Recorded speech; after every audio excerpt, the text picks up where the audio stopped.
Here's some information that I think you'll find useful as you create your unit map with assessments and rubrics. This is the assignment inside of Canvas, and I'll open up this template in a moment, which is what you'll fill out and return to me. I wanted you to know that we have a rubric that is associated with this assignment, and it is my help that by looking at the details in this rubric, it will help you complete the assignment. This is the big picture for the entire course. So you're going to be creating a unit, and this is the template that you create that will guide you through that unit. And here's how it will be scored. You'll use the template. Inside the template, there is all of these different things for you to fill out. Let me jump over to the template for a second. So this is what the template looks like. Everything that's in red is what you fill out. So you'll have, you make up the title and the grade level and the curriculum areas that you want to work on for this unit. You need to include Florida standards from at least 2 different content areas, like history and art or science and language arts. And once you look through those project-based learning videos, you'll have a better idea about that.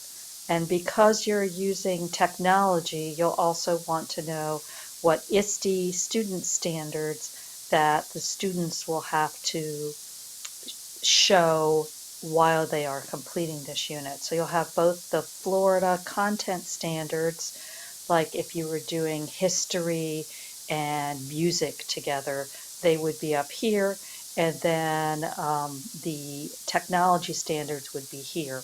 And I would say you do the technology standards last, because you're going to have to use technology, so you'll be able to look at them last and see what fits. Here's the summary of your unit goals, what you hope your students will learn.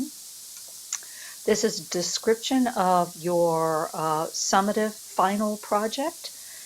It's going to be a project-based unit, so that means their final project will be not a test, but it will be something like a play or a poster or a video announcement for public service.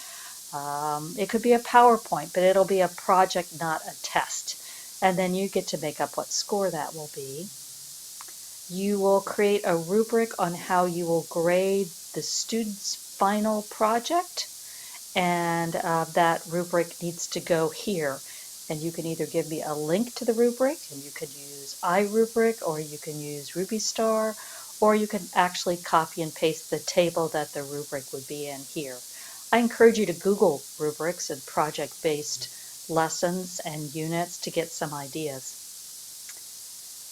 So you're going to only have 2 lessons that we're going to develop inside this unit that you're creating.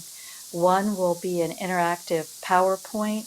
You'll probably, I would encourage you to use Office Mix if you're on a PC.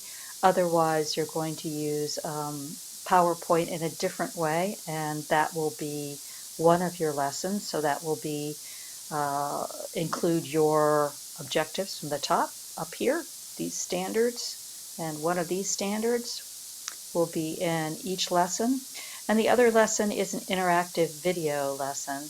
And with that one, you will actually find a video that someone else has created, and then you'll embed some questions.